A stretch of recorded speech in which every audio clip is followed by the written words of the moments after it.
For this day in which we live, we're called to serve the God of love.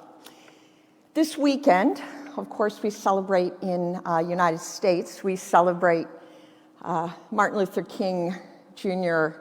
holiday weekend. We are reminded of his witness of nonviolence and of racial justice.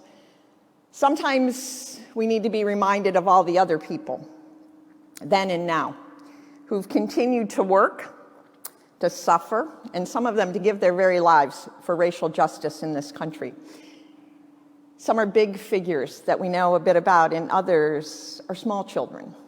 So this morning, I'm going to share with you a story you might be familiar with, but it's the story of Ruby Bridges. And it is written for children to be able to read themselves. And it's called Ruby Bridges Goes to School, My True Story. Some of you might even remember these days. So now from Ruby. A long time ago, some people thought that black people and white people should not be friends. In some places, black people were not allowed to live in the same neighborhoods as white people. The boy's holding a sign that says, "We won't go to school with Negroes." In some places, black people were not allowed to eat in the same restaurants as white people. And in some places, black children and white children could not go to the same school, and this is called segregation. The United States government said segregation is wrong. People should live where they want, people should eat where they want, and children should go to school where they want. My name is Ruby Bridges. In 1960, I went to kindergarten in a school for black children. I liked my school, I liked my teacher, and I liked my friends.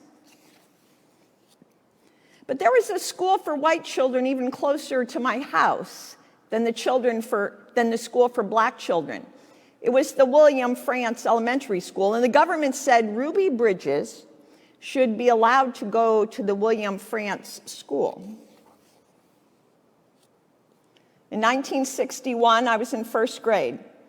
My mother took me to the Frantz School. Marshals came with us to make sure that we were safe. Some people did not want a black child to go to the white school. They stood near the school. They yelled at me to go away. Parents took their children out of the school, and I was alone with my teacher, Mrs. Henry. I loved Mrs. Henry, and Mrs. Henry loved me. I was a very good student. I learned math, I learned how to read, but I wished the other children would come back.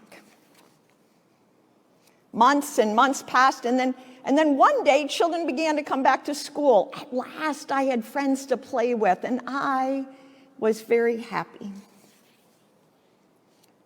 Many people have read about me in newspapers and books. A famous writer, John Steinbeck, wrote about me. He wrote that I was very brave. A First Lady, Eleanor Roosevelt, wrote a letter to me. The letter told me that I was a good American. Norman Rockwell was an artist who painted a picture of me. The painting has become very famous.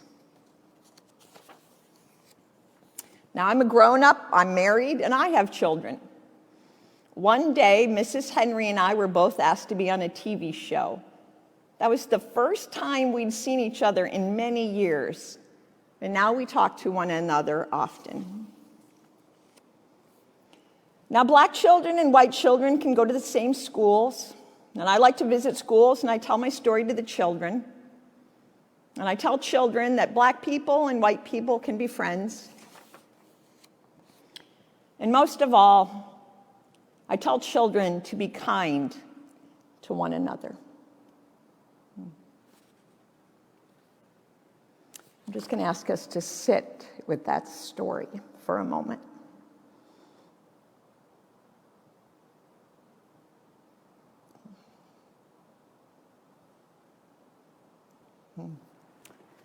Amen.